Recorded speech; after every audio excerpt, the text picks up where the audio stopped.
I got to be honest with you, I'm kind of new to the grief game. Like I've had one or two people, maybe just one that I was really close to that passed away, and that wasn't my dad.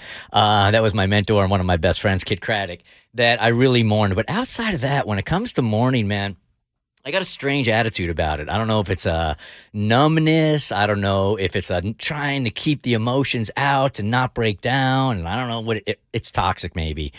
But I just kind of feel like when somebody passes away, I really am very good at like focusing on the good parts of when they were alive and really not mourning their loss that they're not around anymore, right? I've been very good about that.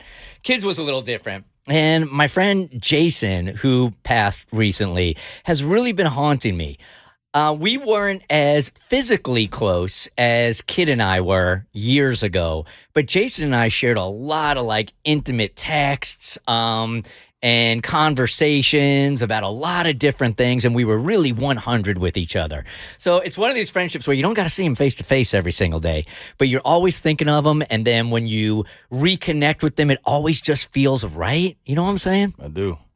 So he passed away a couple of weeks ago. I told you guys about his fight with cancer, and he's in heaven now.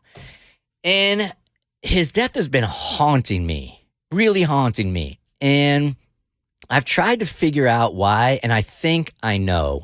And there was nothing I can do about it at the moment, but I'm struggling if there was something I could do about it when he was alive. And he told me, like the week before he passed away, I went to go visit him in the hospital.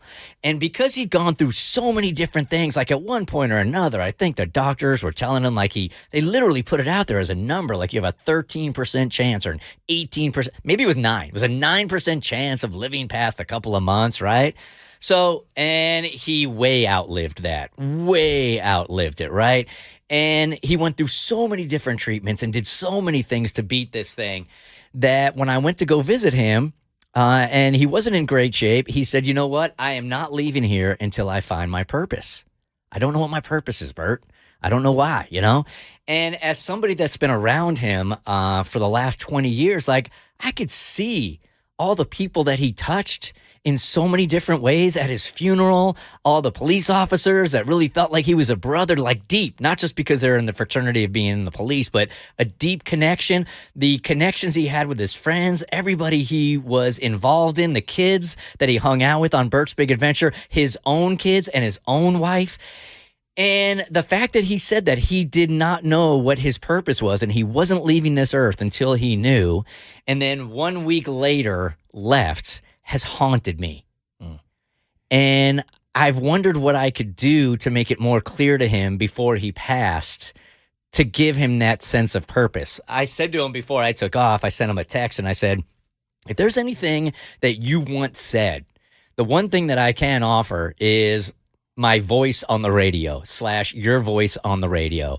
So if there's something that you want to pass on to somebody that you don't even know, Jason, if you feel up to it, go ahead and write this note for me and I will read it no matter what it says on the radio. And I bet you there's somebody that it's going to affect.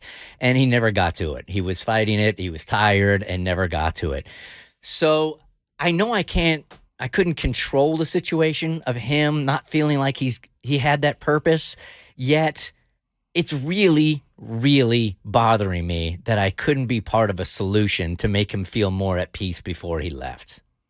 That makes sense. I completely get that. And I heard someone once say that a lot of people don't know that they're in their purpose until they look back on it. Like as you're in the journey and you're doing the things that are really reaching and affecting people in a way you don't even have an idea, you don't know. Like it usually takes for you to finish and then for to look back and for people to say, look at who you've touched, look at what you've done. So it's unfortunate that sometimes, like as we're in it, we have no idea who we're helping and what we're doing. And it takes for you to be outside of it to see it. And he didn't get that opportunity. And so maybe you're feeling the result of that. I guess my feeling is that you just assume a person that is impacting so many people around them positively sees it. No. So I guess I didn't really feel like I needed to reinforce it. Although I did when he said that, but I did. And your presence did. And the presence of his friends that were coming to visit him in those last moments did. It's like the way like sometimes we get 1,000 comments that of niceties, and then we get that one nasty one, and we focus on that. So like to think about your like purpose in life is so profound.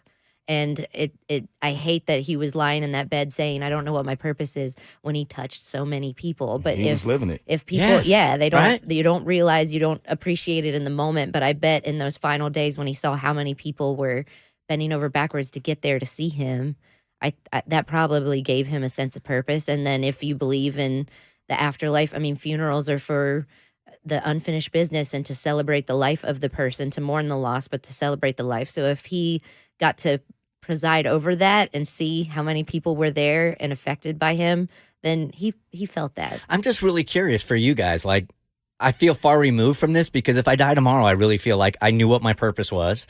I feel like I've touched people in a pretty good way. I was mostly good most of the time, right? And I would feel pretty good that I fulfilled whatever purpose was that my life was supposed to be. I feel good about it. Do you guys? Yeah. You do? I do, because I mean, I think for a long time, like dealing with depression without help and just being on my own with that, you wake up every day and you're angry because you feel so worthless and like you don't mean anything, and there's like a limited quality of life because you just feel like you're nothing and you don't matter. And getting out of that place and realizing like, I do have a purpose. I help my husband. I take care of my dogs. I make him laugh every day. I get to come to work 5 days a week and make everybody laugh on the radio. At least I'm confident that y'all are laughing at me because that gives me purpose. I like to make people laugh. And then like doing comedy shows. So I'm like, I could die tomorrow and I would be happy.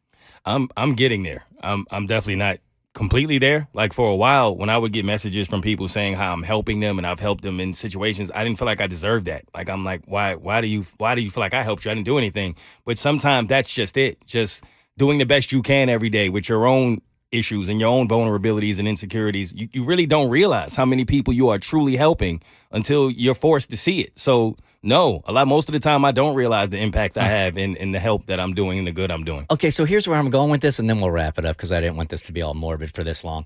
But is the lesson here, if somebody is listening, is the lesson here that you should point out that somebody is doing really great, that they're leaving a wake of great behind them? Is that your responsibility as a friend or not? I think it is. I think if you get an opportunity to tell somebody, you should, because look how you're saying that you're new to the grief game, and that's because of the impact that he had on your life. You feel it. So that's the same impact that he's probably had on a lot of people's lives. So if you have a moment to tell somebody that and to give them their flowers while they're here, I think you should 100%. Yeah, like gas everybody. Give everybody all the compliments because everybody needs them. Because like Mo said, you read these things from people saying, you changed my life, you made it better, and everybody's got imposter syndrome. Like, what, me? No, I didn't do that. I'm worthless. And then, but you did, and you need to believe that, and everybody should recognize what they're bringing to the world. So yeah, every time, I mean, our moms always say, don't say anything nice unless, if you can't say anything, don't say anything if you can't say anything nice, whatever. So like, yes, don't say mean things. Just tell people when you appreciate something really great about them. I think it would be beneficial for the world. And Jason was reaching out to you in that moment. I mean, he was saying, what's my purpose? You, all of his friends, all those people that came to see him. It's the Bert Show. The Bert Show.